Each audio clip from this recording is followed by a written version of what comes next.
آج ہم ایک بیماری کے بارے میں ذکر کر رہے ہیں جس کو عام زبان میں گلڑ کہتے ہیں یا گوئٹر کہتے ہیں، اور ٹیکنیکلی اس کو تھائرائیڈ کہتے ہیں۔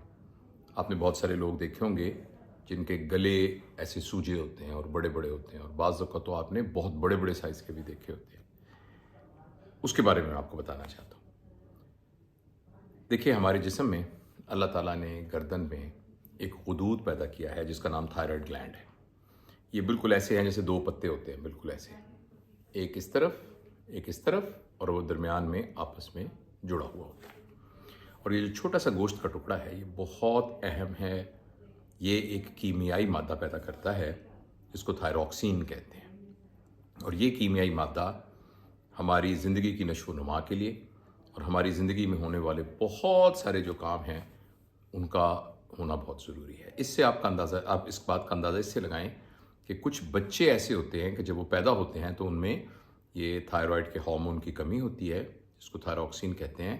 تو ایسے بچے پھر ساری زندگی کے لیے چھوٹے قد کے رہتے ہیں، اور یہ ذہنی طور پہ کمزور ہوتے ہیں، اور ان کو ہم کریٹن کہتے ہیں، یعنی وہ ذہنی طور پہ معذور ساری زندگی گزارتے ہیں۔ یہ اتنا اہم ہارمون ہے۔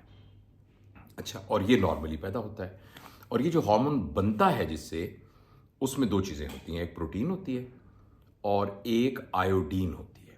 پروٹین ہماری باڈی میں ہوتی ہے جو کہ ہم خوراک کے ذریعے لے کے جاتے ہیں، اور آیوڈین بھی پینے والے پانی میں بھی ہوتی ہے، نمک میں بھی ہوتی ہے، اور مختلف غذاؤں میں بھی ہوتی ہے، پھلوں میں بھی ہوتی ہے۔ اور وہ آیوڈین جب ہمارے جسم میں جاتی ہے تو ہمارا یہ گلینڈ پروٹین سے مل کر وہ ہارمون بنا لیتا ہے جس کو تھائروکسین کہتے ہیں، اور وہ ہارمون ہمیں چاہیے ہوتا ہے۔ بعض اوقات یہ تھائرائیڈ گلینڈ بیمار ہو جاتا ہے، اور اس کی بیماری کی ویسے تو بہت سی وجوہات ہیں، لیکن یہ ویڈیو میں اپنے ان دوستوں کے لیے بنا رہا ہوں جو ڈاکٹر نہیں ہیں اور جو اس کے بارے میں ہیلتھ اویئرنیس کے سلسلے میں جن کو پتہ ہونا چاہیے اس کا۔ میں آپ کو 3 بیماریوں کے بارے میں بتاتا ہوں۔ ایک بیماری گلڑ، جس کو گلڑ کہتے ہیں عام زبان میں، گوئٹر کہتے ہیں، یہ وہ بیماری ہوتی ہے جس میں آیوڈین کی کمی ہو جاتی ہے۔ عموماً خوراک میں کمی ہو جاتی ہے، سمجھانے کے لیے خوراک میں کمی ہو جاتی ہے۔ آیوڈین کی کمی کی وجہ سے چونکہ تھائروکسین بن نہیں سکتی، تو جسم کا نظام خود اس طریقے سے ہارمون پیدا کرتا ہے کہ گلینڈ کا سائز بڑا ہو جاتا ہے، تاکہ پہلے جب چھوٹا سا گلینڈ جو تھا، جو نارمل سائز کا آیوڈین نہیں، وہ بنا نہیں سکتا تھا تھائروکسین، تو وہ سائز بڑا ہو جاتا ہے تاکہ اب وہ تھائروکسین بنانا شروع کر دے۔ ایسی صورت میں صرف یہ علامت ہوتی ہے کہ یہ گلینڈ بڑا ہو جاتا ہے، لیکن مریض کو اور کوئی علامت نہیں ہوتی۔ اس کو ہم سمپل گوئٹر کہتے ہیں، سمپل گوئٹر کہتے ہیں۔ یہ ایک قسم ہے۔ دوسری قسم وہ ہے کہ جس میں نہ صرف سائز بڑا ہو جاتا ہے بلکہ تھائرائیڈ گلینڈ زیادہ تھائروکسین بنانا شروع کر دیتا ہے، اور یہ تھائروکسین جب زیادہ بننا شروع ہوتی ہے تو اس کے پھر بہت سارے ایفیکٹ ہوتے ہیں۔ سب سے پہلا ایفیکٹ یہ ہوتا ہے کہ دل کی دھڑکن تیز ہو جاتی ہے۔ بیٹھا ہوا آدمی کا دل زور سے پھڑپڑاتا رہتا ہے، اکثر تیز پھڑپڑاتا رہتا ہے۔ ایسے مریض کو پسینہ بہت زیادہ آتا ہے، ایسے مریض کو گرمی بہت لگتی ہے، یعنی سردیوں میں بھی لوگ رضائی لے کے سوتے ہیں جبکہ وہ ٹھنڈے پانی سے نہا رہا ہوتا ہے، پیر اس کے جل رہے ہوتے ہیں۔ اسی طریقے سے آپ نے دیکھا ہوگا کچھ لوگ جن کی آنکھیں بڑی ایسے پھٹی کی پھٹی جیسے ایسے ہوتی ہیں بڑی، یہ بھی اس وجہ سے ہوتا ہے جب تھائروکسین زیادہ ہو جاتا ہے۔ بچیوں میں اس کی وجہ سے مینسٹرل پرابلم، یعنی ان کے ماہواری کے مسائل وہ ہو سکتے ہیں۔ ایسے لوگوں کا وزن بہت کم ہوتا ہے، مگر ایسے لوگوں کو بھوک بہت لگتی ہے، کھاتے بہت ہیں مگر موٹے نہیں ہوتے۔ تو یہ جو دوسری والی بیماری ہے، پہلے والا میں نے کہا تھا سمپل گوئٹر، اور دوسرے کو کہتے ہیں تھائروٹاکسیکوسس یا ٹاکسک گوئٹر۔ تو یہ دوسری قسم ہے۔ اور ایک تیسری قسم ہے، وہ یہ ہے کہ جیسے جسم میں کسی بھی جگہ پر کوئی گلٹی بن جائے تو ہم کہتے ہیں کہ یہ کینسر ہو سکتا ہے۔ تو تھائرائیڈ کے اندر بھی کینسر بن سکتا ہے۔ تو تھائرائیڈ کی یہ گلٹی بنی اور وہ پتہ لگا وہ کینسر ہے، اور جو کینسر ہے جیسا کہ میں نے آپ کو بتایا وہ آپ کو معلوم ہی ہے کہ وہ تو خطرناک ہوتا ہے۔ وہ تو ارد گرد سانس کی نالی کو پکڑ لیتا ہے، خوراک کی نالی کو پکڑ سکتا ہے، اور جو آواز پیدا کرنے کی رگ ہے وہ اس کو بھی دبا سکتا ہے، جس سے آواز جا سکتی ہے، اور پھر وہاں سے ہڈیوں میں اس کی جڑیں چلی جاتی ہیں، اور آدمی جو ہے وہ مطلب خدا خواستہ اس کی جان بھی ضائع ہو سکتی ہے۔